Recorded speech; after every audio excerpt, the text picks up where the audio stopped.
সন্ন্যাসী আমরা শুধু জপ করার জন্য নয়, ধ্যান করার জন্য সন্ন্যাসী নয়।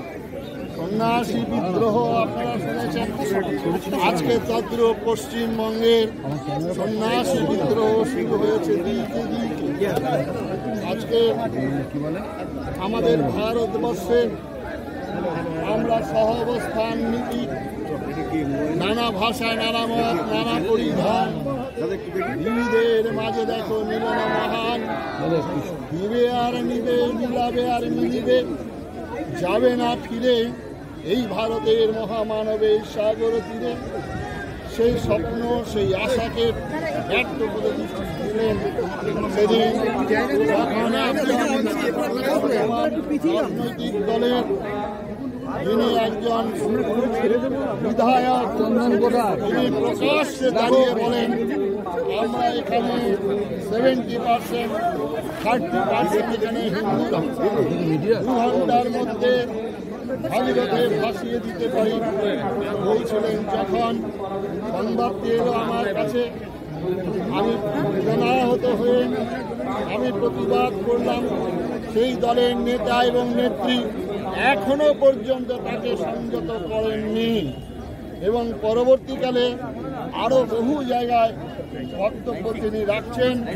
আমরা ভারতবর্ষের মানুষ, আজকে আমরা যেখানে সংখ্যাগরিষ্ঠ আমরা বলতে পারি, অথচ সরকার, নির্বাচন কমিশন তাকে কোনোভাবে তার এই কথাকে, তার এই বক্তব্যকে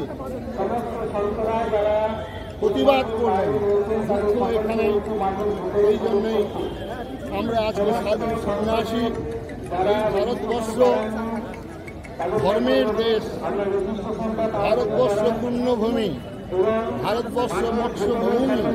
জনগণকে মিথ্যা পথে চালিত করবার চেষ্টা করে শুধুমাত্র ভোট ব্যাংক রাজনীতির জন্য, তখন আমরা যারা সনাতন ধর্মের প্রহরী, আমরা যারা সনাতন ধর্মের সেবক, তাদের তো গর্জে উঠতেই হবে, তাদের তো প্রতিবাদ করতেই হবে।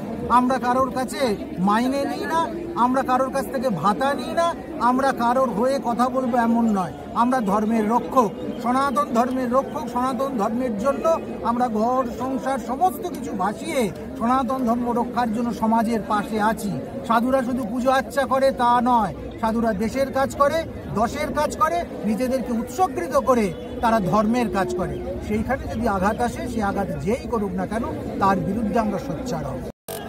একজন সাধারণ নাগরিক হিসেবে এটা অত্যন্ত দুঃখজনক, কারণ হিন্দুদের উপর আক্রমণ হচ্ছে এ রাজ্যে বারংবার বিভিন্ন জায়গায়, কিন্তু মুখ্যমন্ত্রী কিন্তু তখন তার পরিপ্রেক্ষিতে তেমন কিছুই বলেনি। তেমন কিছুই কেন বলছি, কিছুই বলেননি, কিন্তু স্বতঃপ্রণোদিত হয়ে তিনি যখন ভোটের প্রচারের জায়গা থেকে একদম হিন্দু সংগঠনগুলোকে নাম করে করে আক্রমণ করছেন, এবং তারপর যখন দেখা যাচ্ছে যে জলপাইগুড়ির রামকৃষ্ণ মিশনের উপর আক্রমণ হচ্ছে, এবং শুধু তাই নয়, আক্রমণকারীদের সঙ্গে তৃণমূলের লোকজন এবং পুলিশের ছবি দেখতে পাওয়া যাচ্ছে, তখন কিন্তু মনে হচ্ছে যে বিষয়টা যতটা মনে হচ্ছে তার থেকে অনেক বেশি গন্ডগোলের।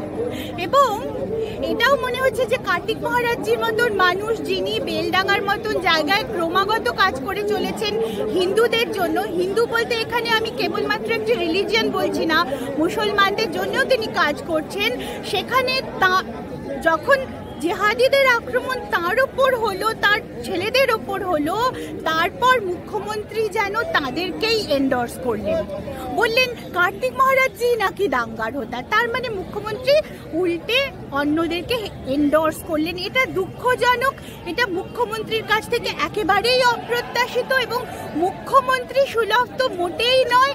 এবং যে পরিবর্তনের সরকার, যে মমতা বন্দ্যোপাধ্যায়কে সাধারণ মানুষ নির্বাচন করেছিল, সেই মমতা বন্দ্যোপাধ্যায় ইনি নন, আমার এমনটাই মনে হয়েছে।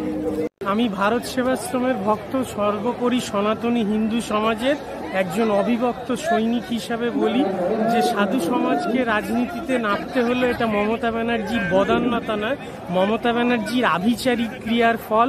এর ফল মমতা ব্যানার্জিকে অদূর ভবিষ্যতে ভোগ করতে হবে।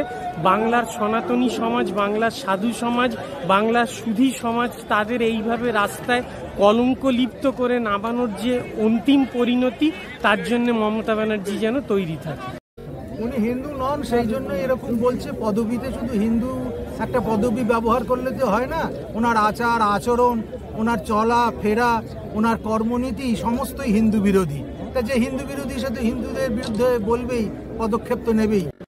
মমতা ব্যানার্জি যাদের তোষণ করে তাদের উত্তর দিতে বলুন যে তারা কোন শান্তির দূত। সারা পৃথিবীতে যদি মৌলবাদ কিছু থাকে, ফ্যাসিবাদ কিছু থাকে, নৎসিবাদ কিছু থাকে, সেটা Islamic fascism, Islamic নৎসিজম।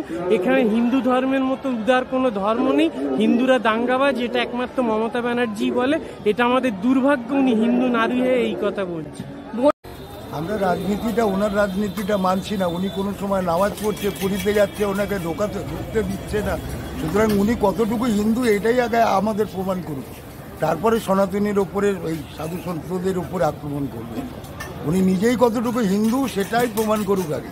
Mamata Banerjee যেটা করছে সেটা কিন্তু ঠিক নয়, কেননা আজকে তিনি একটা হিন্দু ব্রাহ্মণ সন্তান, ঠিক আছে, কিন্তু ব্রাহ্মণ সন্তানের মেয়ে হয়ে তিনি আজকে আমরা কিছুতেই সাধু সমাজ এবং ভারতীয় হিন্দু সনাতন ধর্মের পক্ষ থেকে তাকে আমরা হিন্দু বলে মেনে নিচ্ছি না।